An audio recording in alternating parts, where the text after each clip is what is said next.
Hello everyone, my name is Sarvesh and you watching my YouTube channel. तो जो भी लोग मेरे स्टूडेंट्स हैं, बैच में हैं, उन लोगों के लिए स्टोरी बहुत ही इजी आपको लगेगी, और जो लोग नए हैं वो लोग प्रैक्टिस कर सकते हैं। बहुत ही कमाल के स्ट्रक्चर्स और फॉर्मेशन है इन कहानियों में, और कहानी भी बहुत इंटरेस्टिंग है। तो चलिए वीडियो हम शुरू करते हैं।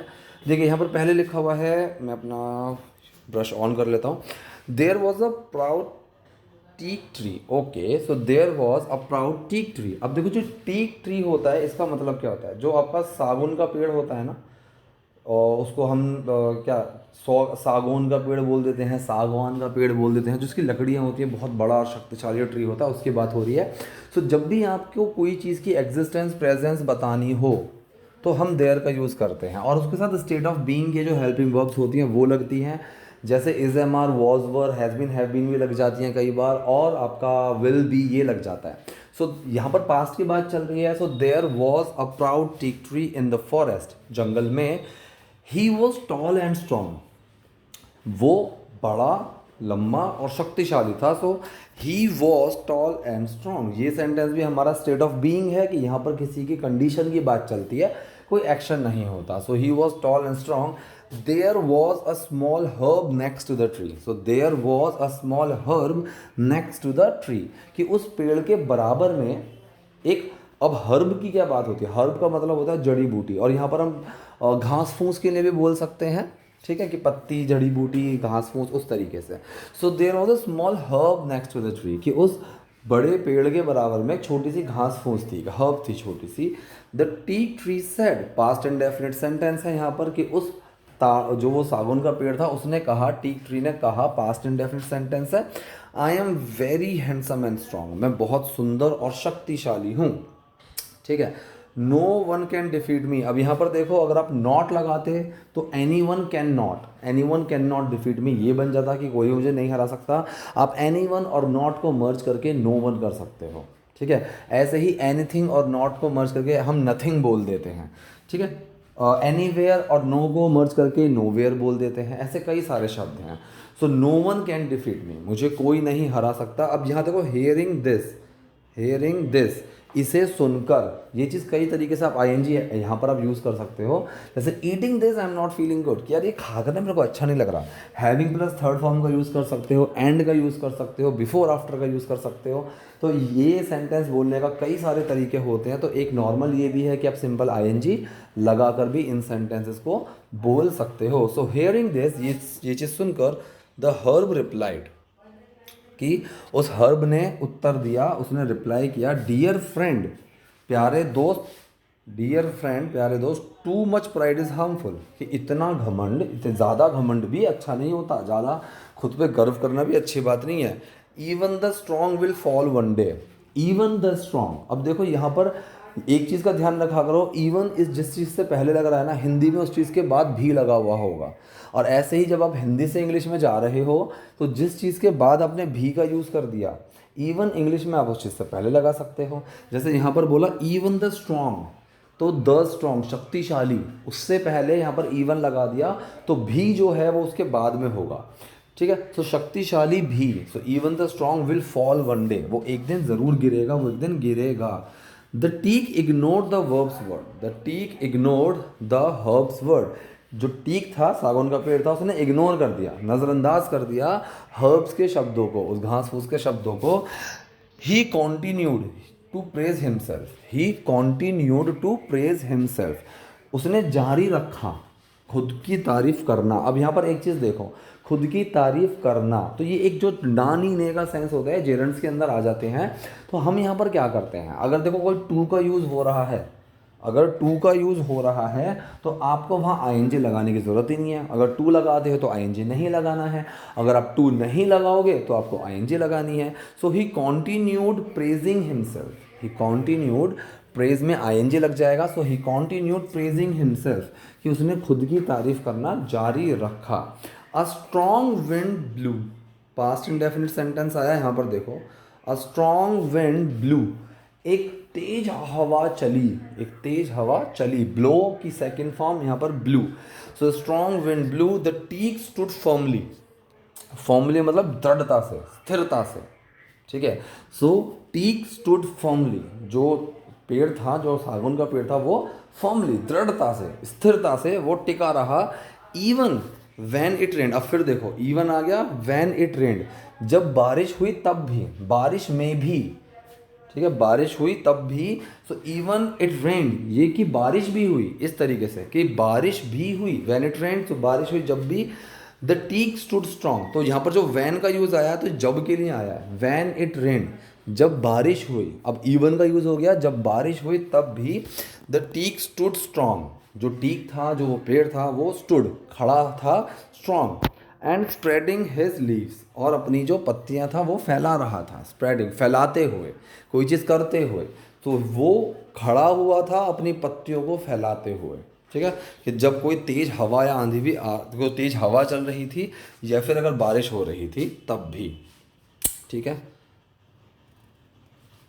एक सेकेंड, हाँ जी, तो यहाँ लिखा हुआ है एट द सेम टाइम, उसी समय, एट द सेम टाइम, उसी समय, द हर्ब बोड लो, कि जब हवा चल रही थी, थोड़ी तेज हवा चली और बारिश भी हुई थी, तो जो पेड़ था वो तो सीधा खड़ा रहा, एकदम पत्तियां फैलाते हुए खड़ा रहा, लेकिन एट द सेम टाइम, उसी समय, द हर्ब बोड लो, जो हर्ब थी वो झुक गई। बो का मतलब होता है झुकना, और उसी की सेकंड फॉर्म लगी है बोड लो, सो वो थोड़ी झुक गई। The teak made fun of the herb, जो पेड़ था उसने मेक फन ऑफ समथिंग का मतलब, या फिर मेक्स फन ऑफ समवन का मतलब होता है किसी का मजाक उड़ाना, किसी का मजाक बनाना। So the teak made fun of the herb, जो पेड़ था उसने उसका मजाक बनाया। One day there was a storm in the forest, one day there was a storm, और अभी तक तो देखो तेज हवा चल रही थी, लेकिन यहाँ पर इसने बोला कि देयर वॉज अ स्टॉर्म, कि आंधी आई थी।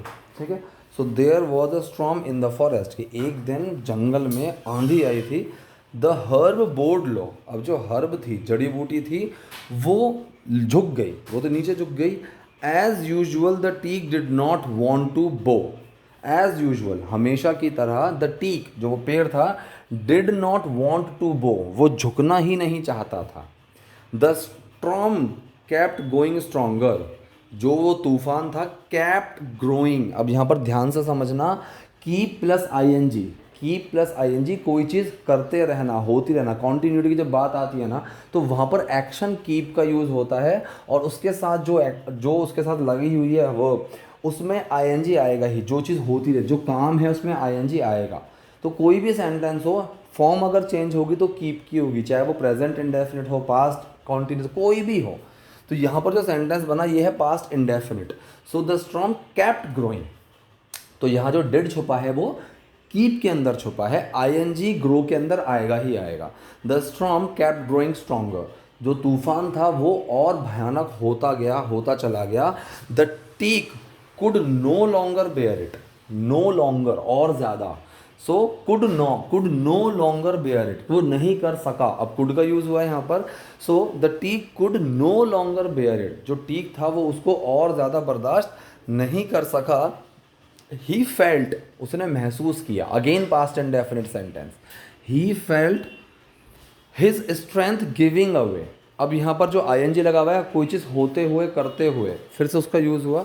सो he felt his strength giving way, तो उसने अपनी जो स्ट्रेंथ थी, अपनी शक्ति थी, उसको जाती हुई उसको महसूस हुआ, तो उसने अपनी शक्तियों को जाते हुए महसूस किया। ठीक है, तो ही फील की सेकंड फॉर्म यहाँ पर फेल्ट आई है। So he felt his strength giving away. He fell down, वो गिर गया। ठीक है, ही फेल डाउन, वो गिर गया। This was the end of the proud tree, अब ये उस प्राउड ट्री, उस गर्वित पेड़ का एंड था, अंत था। वैन एवरीथिंग वॉज काम, वैन एवरीथिंग वॉज काम, जब सब कुछ शांत था, मतलब जब सब कुछ शांत हुआ, जब उस कंडीशन हुआ। द हर्ब स्टूड स्ट्रेट, जो वो हर्ब थी, जो वो घास फूस थी, स्टूड स्ट्रेट, वो सीधी खड़ी हुई। ही लुक्ड अराउंड, ठीक है, उसने आसपास देखा। He saw the proud teak had fallen, उसने देखा कि जो वो गर्वित पेड़ था, हैड फॉलन, वो गिर चुका था। ठीक है, तो ये थी आज की वीडियो में यहाँ तक का। अब आगे, इसके आगे और कहानी है, जो हम दूसरी कहानी शुरू करेंगे। वेट, अभी देखो दूसरी कहानी है यहाँ पर, the ant and the dove. ठीक है, कि एक जो बत्तख है और एक चींटी है, उसकी ये कहानी है। एक सेकेंड, ठीक। तो यहाँ पर जो सेंटेंस है, अब ये शुरू हुई हमारी the ant and the dove, मतलब सफ़ेद कबूतर, एक चींटी और एक सफ़ेद कबूतर। On a hot day of summer, इसको हम शुरू कर लेते हैं। हाँ, so on a hot day of summer, गर्मी के एक दिन, an ant was searching for some water, ठीक है। तो जो एक चींटी थी वो पानी ढूंढ रही थी। After walking around for some time, walk around एक फ्रेजल वर्ब हो गया हमारे पास। सो आफ्टर वॉकिंग अराउंड, घूमने फिरने के बाद, फॉर सम टाइम, थोड़े टाइम के लिए, she came near the river, वो एक नदी के पास आई। She came near the river, past indefinite sentence हुआ और डिड कम के अंदर छुपा है तो केम बन गया। She came near the river to drink the water. अब यहाँ पर देखो, ये हटाता हूँ, टू ड्रिंक द वाटर, पानी पीने के लिए। अब देखो, कोई चीज़ करने के लिए का जब सेंस आ जाए तो आप टू या फॉर दोनों का यूज़ कर सकते हो। फॉर का यूज़ करोगे तो आईएनजी लगेगा फॉर ड्रिंकिंग सम वाटर, और टू का यूज़ करोगे तो आईएनजी नहीं लगेगा, टू ड्रिंक वाटर, पानी पीने के लिए। She climbed up on a small rock, एक छोटे पत्थर पर वो चढ़ी, ये भी पास्ट इंडेफिनिट है। While trying to drink a water, पानी पीने की कोशिश करते दौरान। सो वाइल का मतलब उस समय कोई चीज़ करते हुए, करते दौरान।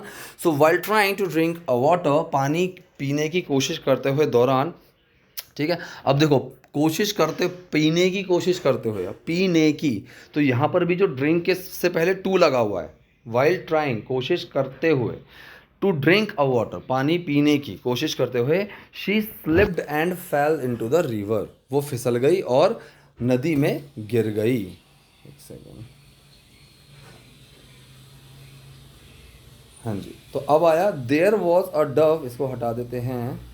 There was a dove sitting on a branch of a tree. There was a dove, वहाँ पर एक सफ़ेद कबूतर था। Sitting on a branch of a tree, अब सिटिंग, बैठा हुआ, ठीक है। मैंने बताया हुआ कोई कंडीशन में हुए वहाँ पर भी आईएनजी लगा दें। Sitting on a branch of a tree, जो कि बैठा हुआ था एक पेड़ की ब्रांच पे। Who saw an ant falling into the river, who saw an ant falling into the river, उसने देखा एन एंट फॉलिंग, ठीक। So I saw him playing, मैंने उसको खेलते हुए देखा, तो वो खेल रहा था तो इसलिए प्ले में आईएनजी लग गया। सो हु सॉ, जिसने देखा। अब ये हु डिड सी अगर आएगा तो किसने देखा, लेकिन यहाँ पर हु सॉ, जिसने देखा, तो वैसे भी हु डिड सी भी नहीं बनेगा, डिड तब भी सी के अंदर छुपेगा। इसके बारे में मैं अपनी क्लास में कई बार बता चुका हूँ, वीडियो में बता चुका हूँ कि डू डज डिड, इनके बाद एक्शन आता है तो छुप जाते हैं। हु सॉ, जिसने देखा, एन आंट, एक चींटी को, फॉलिंग इनटू द रिवर, नदी में गिरते हुए। The dove quickly plucked a leaf, कि जो कबूतर था उसने फटाफट, प्लग्ड, तोड़ी, एक लीफ, एक पत्ती, and dropped into the river, और उसने उसको नदी में गिरा दिया। Near the struggling ant, near the struggling ant, मतलब वो जो आंट थी, जो वो चींटी थी जो स्ट्रगल कर रही थी, स्ट्रगल करती हुई चींटी के पास में। So near to the struggling ant, the ant move forward, ठीक है। द एंट मूव फॉरवर्ड, जो चींटी थी वो आगे बढ़ी। मूव, सॉरी, टू वर्ड्स है ये, two words. So the ant move towards the leaf, जो वो चींटी थी वो पत्ती की तरफ आगे बढ़ी। And climbed up on to it, और उसके ऊपर चढ़ गई। सून, जल्दी ही, the leaf drifted to the dry ground, drift मतलब बहकर गई, ठीक है। सो जल्दी ही, द लीफ ड्रिफ्टेड, वो जो पत्ती थी वो पहुंच गई, टू द ड्राई ग्राउंड, सूखे मैदान पर। एंड जम्प्ड आउट, और जो वो चींटी थी, जम्प्ड आउट, वो कूदकर बाहर निकल गई। She looked up to the tree, उसने ऊपर पेड़ की तरफ देखा। एंड थैंक्ड द डव, और उसने उस कबूतर को शुक्रिया कहा, ठीक है। लेटर द सेम डे, उसी दिन, बाद में, मतलब लेटर, बाद में, उसी दिन, a bird catcher nearby was about to throw, a bird catcher, एक चिड़िया पकड़ने वाला, नियर बाय, पास में ही, वॉज अबाउट टू थ्रो। अब अबाउट टू और गोइंग टू में मैंने फ़र्क बताया हुआ है। अबाउट टू का मतलब कोई भी काम जो अगले ही सेकंड होने वाला है, गोइंग टू का मतलब वो होगा, लेकिन कब करूंगा वो मुझे नहीं पता। I am going to start my business, लेकिन कब शुरू करूंगा, शायद अगले महीने, अगले साल। लेकिन अबाउट टू मतलब कोई चीज़ अगले ही सेकंड होने वाली है। So a bird catcher nearby was about to throw his net, वो अपना जो जाल था फेंकने ही वाला था, ओवर द डव, उस सफ़ेद कबूतर के ऊपर, होपिंग आशा करते हुए, टू ट्रैप इट, उसको जाल में फंसाने की। ठीक है।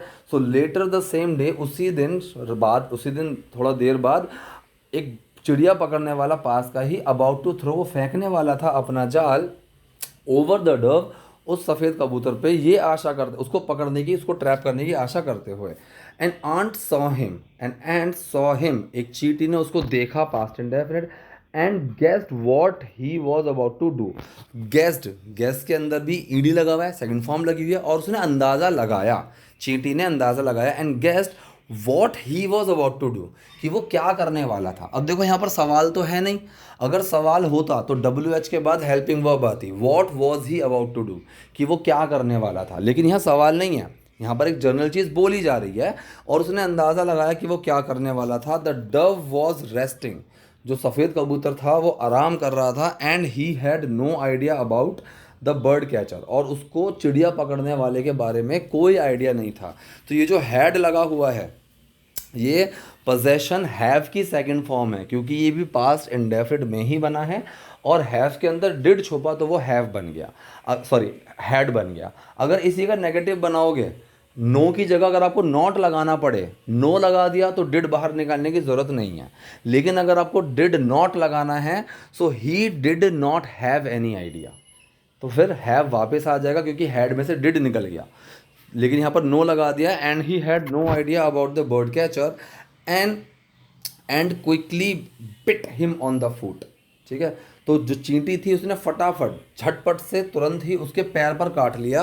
फीलिंग द पेन, दर्द को महसूस करते हुए, the bird catcher dropped his net, जो चिड़िया पकड़ने वाला था उसने अपना जाल नीचे गिरा दिया, and let out a light scream.